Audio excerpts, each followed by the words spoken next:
Ser produtor rural é enfrentar uma série de desafios no dia a dia. Desde as intempéries climáticas, como problemas com seca, chuva, incêndios, geada ou granizo, às mudanças repentinas de leis que chegam trazendo dívidas do dia para a noite, como é o caso do Fundo Rural, que há 2 anos a novela se arrasta.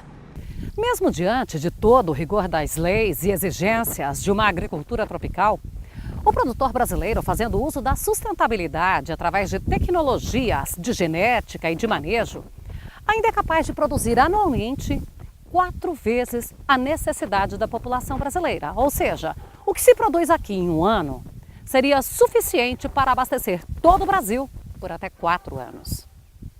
Enquanto o Brasil usa apenas 30% do seu território para atividades agropecuárias, sendo menos de 8% para a agricultura, Estados Unidos, por exemplo, usa praticamente 75% de suas terras para o mesmo fim e só a agricultura por lá fica com quase 20%. Na Fazenda Condor, no sudoeste goiano, a saída foi investir numa usina de energia fotovoltaica. Ainda esbarrou na burocracia e demora do sistema da concessionária. Hoje o funcionamento já ocorre há pouco mais de um ano. A economia já foi sentida no bolso. 200 a 240 mil reais por ano, o nosso custo de energia elétrica se resumiu em aproximadamente 8 mil, 9 mil reais. Valdecir lembra que do início da atividade para cá, a legislação mudou muito. Exigências que não eram cobradas hoje são regras detalhadas a serem cumpridas. E o produtor rural vem, ao longo dos anos, se adequando a cada uma delas. Com a legislação que veio, a gente logicamente procurou se adaptar e todas as práticas agrícolas ou pecuárias que a gente viesse a fazer, a gente se lembrava da parte da preservação. E foi isso que nós fizemos ao longo do ano. Isso é um processo, isso é uma coisa, às vezes os burocratas acham que a gente muda de uma hora para outra, a natureza ela demora muito para trabalhar, para se recompor, e logicamente demanda muito tempo, muitos anos para se fazer isso. Na pecuária tem outro debate, a emissão de metano feito pelo gado. Os ambientalistas se esquecem de mencionar o sequestro de carbono vindo da pecuária. Para se ter ideia, a criação de um boi mais o manejo das máquinas para a atividade estariam produzindo 112 toneladas de carbono por ano, enquanto a pastagem, todo o sistema necessário para essa mesma criação, faz um sequestro de 500 toneladas. Ou seja, a pecuária remove da atmosfera 388 toneladas de carbono por animal ano. Lá no pasto, os animais não podem mais beber água direto da fonte. Além da exigência de cerca nas áreas de preservação, a água deve ser oferecida em tanques ou bebedouros. Instalamos, depois você pode ver lá, 2 placas de energia solar, colocamos uma manilha dentro da represa, instalamos uma bombinha elétrica e essa bombinha elétrica manda para uma caixa de 20 mil litros de água e a água é distribuída em 2 pastos em que o gado, nós fechamos a represa e o gado não precisa mais ir lá causar dano para a represa, para o meio ambiente. Em tudo tem que ter dinheiro. Não se faz nada hoje sem investimento, né? Por isso que, ao invés do governo brasileiro ou das autoridades brasileiras se preocuparem em penalizar o produtor, eles têm que premiar o produtor, entende? Porque nós destinamos, hoje está comprovado, mais de 20% da nossa área em preservação. Na busca pela sustentabilidade, a usina fotovoltaica apresenta vários pontos positivos.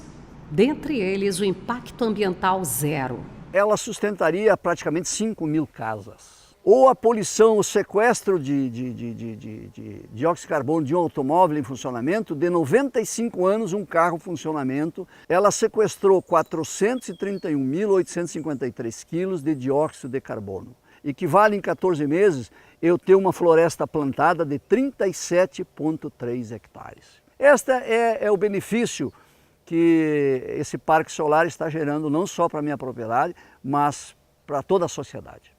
Enquanto uns são cobrados, outros enrolam.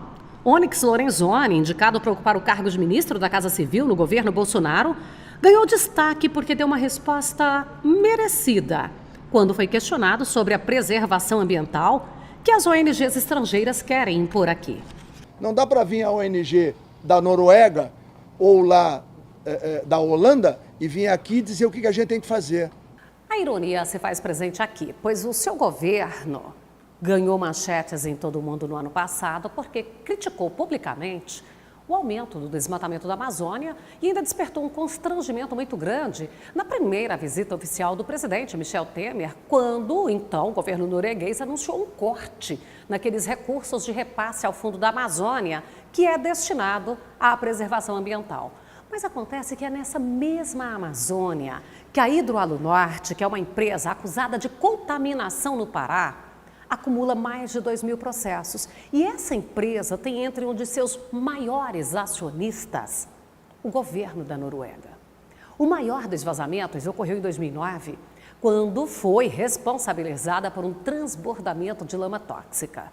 Na ocasião, o IBAMA aplicou 3 multas que, somadas, chegaram a mais de 17 milhões de reais, quantia que ainda não foi paga. Até hoje não houve nenhuma compensação ou pagamento de multa às famílias atingidas naquela época.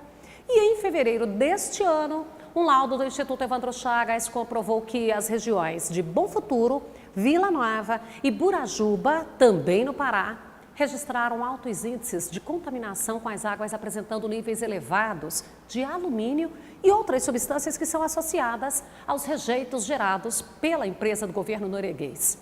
Noutra sessão de multas, mais de 150 milhões de reais também não foram pagos ainda. A mineradora ainda foi desmentida quando a fiscalização ambiental identificou 3 dutos clandestinos que ela fez para despejar resíduos numa região de nascente sem nenhum tipo de tratamento. É assim que a Noruega quer ensinar o Brasil a preservação ambiental. A Noruega é um dos 3 países no planeta que ainda caçam baleias. Em território brasileiro, é proibido até a caça de queixadas, animal nativo, que sem predadores e abundância de alimentos tem trazido prejuízos aos produtores rurais, como nessa área, nas proximidades do Parque Nacional das Emas, em Goiás, onde a lavoura de milho ficou totalmente destruída. O Brasil preservou a Europa inteira, territorialmente, toda a União Europeia, com as nossas matas. Mais 5 noruegas. Os noruegueses têm que aprender com os brasileiros, e não a gente aprender com eles. Onyx Lorenzoni tem razão. Os noruegueses precisam aprender com os brasileiros. Então, se alguém diz que soja não mata fome ou que não é consumidor de carnes, certamente ele consome algum bem ou riqueza gerado a partir dessas produções. Nem que seja nas estradas que cortam o país ou no seu emprego que tem ligação indireta com a produção ambientalmente correta do produtor rural brasileiro, que tem muito a ensinar em todos os dias.